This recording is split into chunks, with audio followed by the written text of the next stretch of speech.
जय जिनेंद्र। पिछली कक्षा में हमने णमोकार मंत्र के बारे में आपको जानकारी दी थी। आज इस कक्षा में चत्तारी दंडक के बारे में हम आपको समझाएंगे। चत्तारी दंडक को शुद्ध कैसे बोला जाए ये हमें बताएं।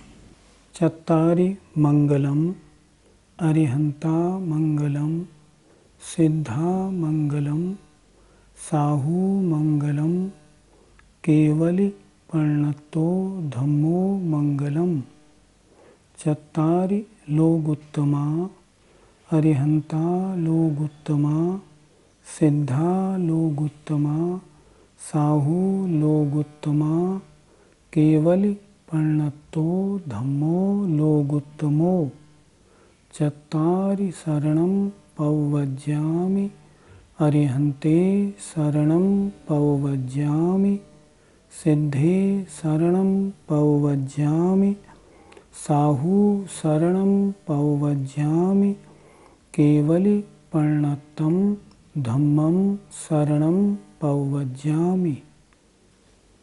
बहुत से लोग इसमें गलतियां कहाँ कहाँ करते हैं, जरा इसको हम देखें। जब मंगल बोलते हैं ना, तो अरिहंत मंगल नहीं, अरिहंता मंगलम ये बोलना है। सिद्ध मंगल नहीं, सिद्धा मंगलम इस तरह बोलना है। जब हम लोगुत्तमा बोलते हैं ना, तो केवली पर्णतो धम्मो लोगुत्तमो, लोगुत्तमा नहीं लोगुत्तमो ऐसे बोलना होगा।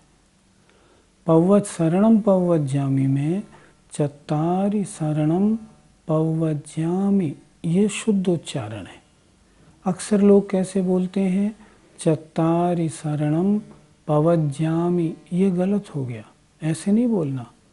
चत्तारि शरणम पवज्यामि, अरिहन्ते शरणम पवज्यामि, सिद्धे शरणम पवज्यामि, साहू शरणम पवज्यामि, केवली पर्णतं धम्मं शरणं पवज्यामि। इस प्रकार इसका उच्चारण जब भी करें शुद्ध ही करें।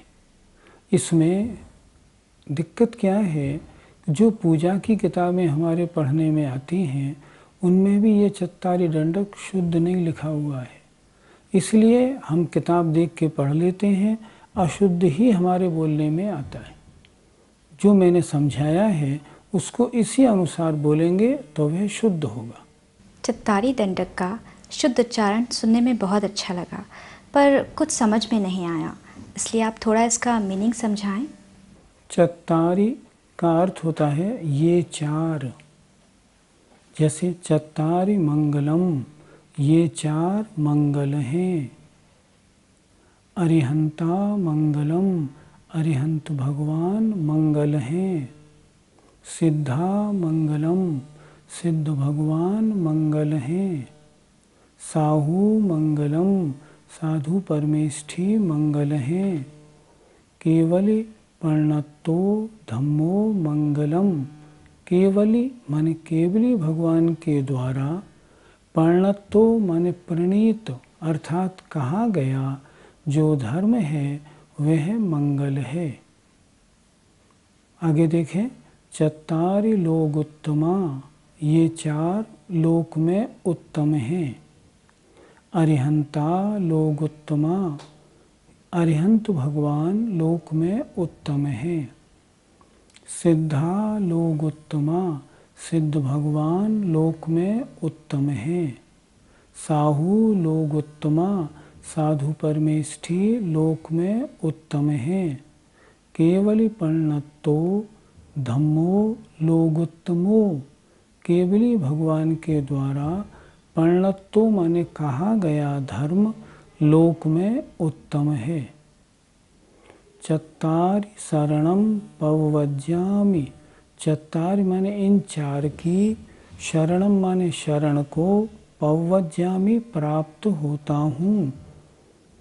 अरिहंते शरणं पवज्यामि, अरहंत भगवान की शरण को प्राप्त होता हूँ। सिद्धे शरणम पवज्जामि, सिद्ध भगवान की शरण को प्राप्त होता हूँ। केवली प्रणतम धम्मम शरणम पवज्जामि, केवली भगवान के द्वारा प्रणतम माने कहा गया, धम्मम माने जो धर्म है, मैं उसकी शरण को प्राप्त होता हूँ। इस प्रकार चत्तारी दंडक का अर्थ आपको हमने समझाया। चत्तारी मंगलम, पर ये मंगल से हम क्या समझें? आप इसके बारे में थोड़ा हमें समझाएं। मंगल शब्द का अर्थ हम दो तरह से समझ सकते हैं। मंगल जो शब्द बना है वो मंगम लाते इति मंगलः, अर्थात मंग कहते हैं सुख, जो सुख को लाए, जिसके करने से हमको सुख की प्राप्ति हो, उसे कहते हैं मंगल। दूसरा अर्थ होता है मलम गालयति इति मंगलम, अर्थात मल आत्मा के साथ लगे हुए जो कर्म रूपी गंदगी है, जो मल है, मैल है, उसको जो गालयति माने नष्ट करता है, उसे कहते हैं मंगल। मंगल शब्द का अर्थ क्या हुआ? जो सुखों की प्राप्ति कराए, आत्मा के साथ लगे हुए कर्म रूपी मल को गलाए या नष्ट करे, उसे हम मंगल कहते हैं। ये चार मंगल हैं, इसका मतलब होता है इन चार की वंदना करने से हमको सुख की प्राप्ति होती है और हमारे कर्मों का नाश होता है, इसलिए ये चार मंगल हैं। ये मंगल जिसके बारे में आपने बताया, क्या ये चार ही होते हैं और भी तो हो सकते हैं? चलिए मैं आपसे ही पूछता हूँ, इन चार के अलावा और मंगल कौन हो सकता है? इन चार के अलावा संसार में ऐसा कौन है जिसकी आराधना करने से हमको सुख की प्राप्ति होगी? इन चार के अलावा ऐसा कौन है जिसकी आराधना करने से, जिसकी वंदना करने से हमारे आत्मा के साथ लगे कर्मों का नाश होगा? इनके अलावा कोई मंगल है ही नहीं। हम लौकिक मंगल तो मान सकते हैं, जैसे लौकिक मंगलों में भरा हुआ पानी का कुंभ कलश मंगल माना जाता है, जैसे सरसों मंगल मानी जाती है। घर से आप निकलें और झाड़ू लिए हुए कोई सामने आ जाए तो उसको आप मंगल मानते हैं। घर से निकलें, कोई मुर्दा दिखाई पड़ जाए तो आप मंगल मानते हैं। इन चार के अलावा कोई पांचवा है ही नहीं जो मंगल हो सके, इसलिए अपनी श्रद्धा बनानी चाहिए। चार ही मंगल हैं, पांच नहीं। आपने अरिहंतों को मंगल माना है, पर जैन धर्म में तीर्थंकरों का बहुत ऊंचा स्थान है, तो उन्हें क्यों नहीं माना? अरिहंत और तीर्थंकर दोनों एक ही पद वाले हैं। अरहंत भगवान और तीर्थंकरों में सारे तीर्थंकर अरहंत तो होते ही हैं, लेकिन उनमें एक खूबी और होती है कि उनके कल्याणक होते हैं। जैसे बाहुबली भगवान अरिहंतों में तो आते हैं, लेकिन तीर्थंकरों में नहीं आते। भगवान महावीर वर्धमान स्वामी जो हैं, ये तीर्थंकरों में आते हैं। ये अरहंत तो हैं ही, अरहंतों से और अच्छे तीर्थंकर कहलाते हैं। लेकिन अगर हमने अरहंतों की वंदना कर ली तो तीर्थंकरों की वंदना हो जाती है। अरिहंत मंगल में तीर्थंकर गर्भित हैं, ये समझना चाहिए। चत्तारी दंडक में आपने चत्तारी लोग उत्तमा का उच्चारण किया। इस शब्द से, लोग उत्तम शब्द से हम क्या समझें? लोग उत्तमा शब्द का अर्थ मैंने पहले ही शुरू में बता दिया, जब आपने चत्तारी दंडक का अर्थ पूछा था। लोग उत्तमा, लोक और उत्तमा, इन दोनों शब्दों को मिला के शब्द बना है लोग उत्तमा, अर्थात ये लोक में उत्तम हैं। उत्तम का मतलब सर्वश्रेष्ठ हैं। दे आर द बेस्ट, इनसे अच्छा और लोक में या संसार में कोई है ही नहीं। सोचिए, आप खुद भी सोचें, क्या इनसे बड़ा कोई हो सकता है? अरहंत भगवान, सिद्ध भगवान, इनसे कोई बड़ा है? कोई नहीं। निर्ग्रंथ साधुओं से कोई बड़ा है? कोई नहीं। सोचो, जिन निर्ग्रंथ मुनियों के चरणों में देवों के इंद्र भी वंदना करते हों, उनसे बड़ा कौन हो सकता है?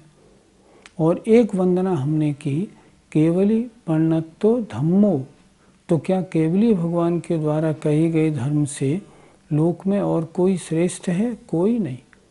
इन चार के अलावा कोई भी उत्तम नहीं है। इसलिए लोकोत्तमा का मतलब लोक में सर्वश्रेष्ठ। They are the super most. उत्तम, जैसे आपने बताया, the best, the super most. लेकिन आपकी नज़र में केवली प्रणीत धर्म ही क्यों उत्तम है, अन्य धर्म क्यों नहीं? मेरी नज़र में नहीं, आपने कहा ना आपकी नज़र में, मेरी नज़र में नहीं, वास्तव में ये लिखा हुआ है ऋषियों के द्वारा, उन ऋषियों की नज़र में। अब मैं आपको बताऊंगा कि अपना जैन धर्म सर्वश्रेष्ठ क्यों है। सबसे पहली बात, धर्म अच्छा वो हो सकता है जिसका बताने वाला सर्वज्ञ हो। सर्वज्ञ माने सबको जानने वाला। दूसरी बात, धर्म कौन अच्छा हो सकता है? जिसको बताने वाला राग द्वेष से रहित हो। अन्यथा क्या होगा, जिसका जिससे राग होगा ना, वो उसके बारे में बता देगा।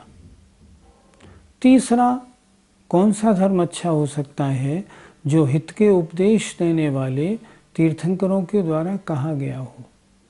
जैन धर्म एक ऐसा धर्म है जिसको बताने वाले सर्वज्ञ भी हैं, सबको जानने वाले, वीतरागी भी हैं, राग द्वेष से रहित, और हितोपदेशी भी हैं, जिन्होंने स्वयं अपना कल्याण किया है, ऐसे कल्याण को बताने वाले हैं। तो क्योंकि जैन धर्म के अलावा अन्य धर्मों के बताने वाले ऐसे नहीं हैं, इसलिए अन्य धर्म उत्तम कैसे हो सकते हैं? इसलिए केवल परिणतो धम्मो लोकोत्तमो ये शब्द दिया गया है, बिल्कुल उचित है। शरण, जैसे आपने बताया कि जिनकी शरण में जाएं, जो हमारे दुखों को दूर करें, पर सिद्ध भगवान की शरण में हम किस तरह जाएं? वो तो अशरीरी हैं, हमें दिखते ही नहीं, और जो दिखते नहीं उनकी शरण को हम कैसे प्राप्त हों? सही पूछो ना, तो शरण तो सिद्ध भगवान की ही सर्वश्रेष्ठ है। सिद्ध भगवान कौन है? देखो, केवल प्रणीत धर्म तो शास्त्र हैं, शास्त्रों के अनुसार हमें चलना होता है। उसके ऊपर आए तो साधु हैं। साधु कैसे होते हैं? जिन्होंने चलना शुरू तो कर दिया है, लेकिन अभी जो अरहंत सिद्ध नहीं बने। उनसे बड़े अरहंत हैं, उन्होंने 4 घातिया कर्मों का नाश किया है, लेकिन अभी 4 अघातिया कर्म उनके शेष हैं। अब 4 अघातिया कर्म भी नष्ट करने के बाद जो आत्मा को सिद्ध पद प्राप्त हो गया, यही वास्तव में शरण है। हमारा लक्ष्य क्या है? हमारा लक्ष्य है हमारी आत्मा के साथ अनादिकाल से जो 8 कर्म लगे हुए हैं, ये 8 कर्म हमारे नष्ट हो जाएं, हम अरहंत बने और सिद्ध बन जाएं। ये हमारा लक्ष्य है। शरण में किसकी जाया जाता है? जैसा हमें बनना होता है, जो सर्वोत्कृष्ट पद वाला होता है, उसकी शरण में जाया जाता है। सिद्ध भगवान से तात्पर्य क्या है?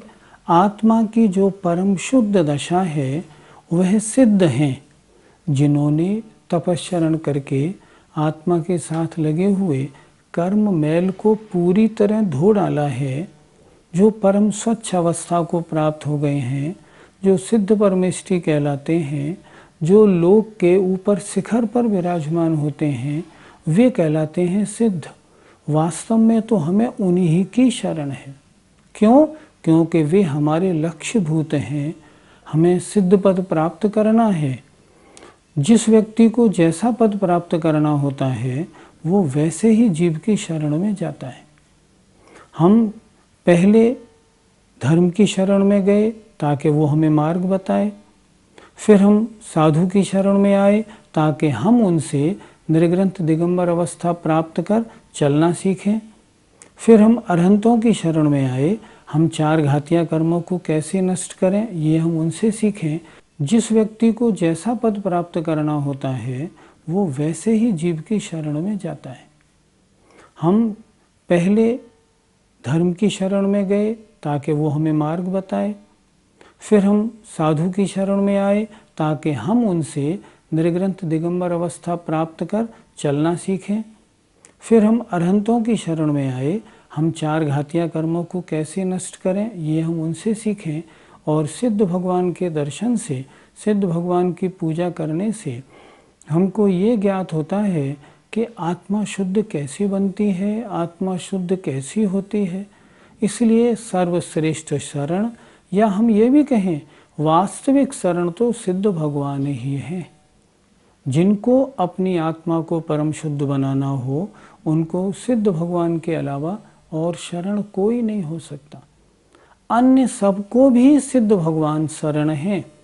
देखो एक बात आपको बताऊं, जितने तीर्थंकर भगवान गृहस्थ में होते हैं वे णमोकार मंत्र का उच्चारण नहीं करते, वे साधु परमेष्ठी की वंदना नहीं करते, वे अरहंत परमेष्ठी का नाम नहीं लेते, वे सब मात्र सिद्ध भगवान का नाम लेते हैं। जब तीर्थंकर दीक्षा लेते हैं तब ओम नमः नहीं बोलते, वो बोलते हैं नमः सिद्धेभ्यः, सिद्ध भगवानों को नमस्कार हो। अन्य को क्यों नहीं कहा उन्होंने? क्योंकि परम शरणभूत तो सिद्ध परमेष्ठी ही हैं। इसलिए तीर्थंकर जैसे भी जिनकी वंदना करते हैं ऐसे वे सिद्ध भगवान परम शरणभूत हैं, सबके लिए शरणभूत हैं। हमें अपनी आत्मा का शुद्ध स्वभाव दिखाने वाले हैं, हमको मोक्ष का मार्ग वास्तव में स्वयं शुद्ध होकर बताने वाले हैं। इसलिए परम शरण और वास्तविक शरण सिद्ध भगवान ही हैं। चाहे वर्तमान में हमको न दिखें, लेकिन शास्त्रों के अनुसार उनका स्वरूप तो हमको मालूम होता है, और जो उनका स्वरूप शास्त्रों से हम जानते हैं उसका हम अंदर चिंतन करें, उन जैसे बनने की भावना करें। इसीलिए वे ही हमारे शरणभूत हैं, और ऐसा अगर हम करते हैं हम उनकी शरण को प्राप्त होंगे तो एक दिन हम भी सिद्ध बनेंगे। इसलिए परम शरण तो नहीं दिखते हुए भी सिद्ध ही हैं। आपने हमें बताया कि सिद्ध भगवान ही वास्तव में जिन्होंने अपने 8 घातीय कर्मों का नाश कर लिया है, संसारी प्राणियों की शरण हैं। पर थोड़ा सा अरिहंत और सिद्ध भगवान में कुछ कन्फ्यूजन सा है, आप इसका थोड़ा डिफरेंस अच्छे से बताएं। कर्म 8 होते हैं, इसके माध्यम से हम अरिहंत और सिद्ध भगवान में अंतर समझेंगे। कर्म 8 होते हैं, ज्ञानावरणी, दर्शनावरणी, वेदनी, मोहिनी, आयु, नाम, गोत्र और अंतराय। इन 8 कर्मों में 4 कर्म ऐसे हैं जो आत्मा के गुणों का घात करने वाले हैं, ज्ञानावरणी, दर्शनावरणी, मोहिनी और अंतराय। जो मुनि महाराज ध्यान लगाते हैं, ध्यान के द्वारा इन 4 घातीय कर्मों को नाश कर देते हैं, ज्ञानावरण, दर्शनावरण, मोहिनी और अंतराय को, तो वे 4 घातीय कर्मों को नाश कर अरहंत पद को प्राप्त हो जाते हैं। और अरहंत पद पर रहने के बाद जब अंत में आयु अंतर्मुहूर्त थोड़ी सी बाकी रह जाती है, तब वे अरहंत भगवान पुनः ध्यान लगाते हैं, और ध्यान के द्वारा अब जो 4 अघातीय कर्म शेष रह गए ना, उन 4 अघातीय कर्मों को भी नष्ट करके और सिद्ध बन जाते हैं। अरिहंत और सिद्धों में अंतर है। सिद्ध लास्ट स्टेज है, अरिहंत भगवान अभी बीच में हैं। अरिहंत भगवान अभी संसार में हैं, सिद्ध भगवान लोक के अंत में विराजमान हैं। दोनों में अंतर है। सिद्ध भगवान के घातीय कर्म नष्ट हुए हैं, अघातीय कर्म अभी नष्ट नहीं हुए। जितने अरहंत होते हैं वे बाद में सिद्ध तो बनते ही बनते हैं, क्योंकि वो लास्ट स्टेज है।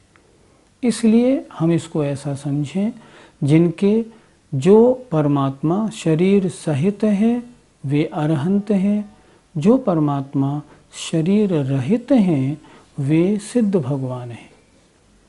अरहंत भगवान जो होते हैं ना, उनके 4 कर्मों का नाश होता है। द्रव्य कर्म गए, भाव कर्म रूप जो राग द्वेष आदि परिणाम होते हैं उनका संपूर्णतया नाश हो जाता है, लेकिन शरीर 9 कर्म अभी बचता है।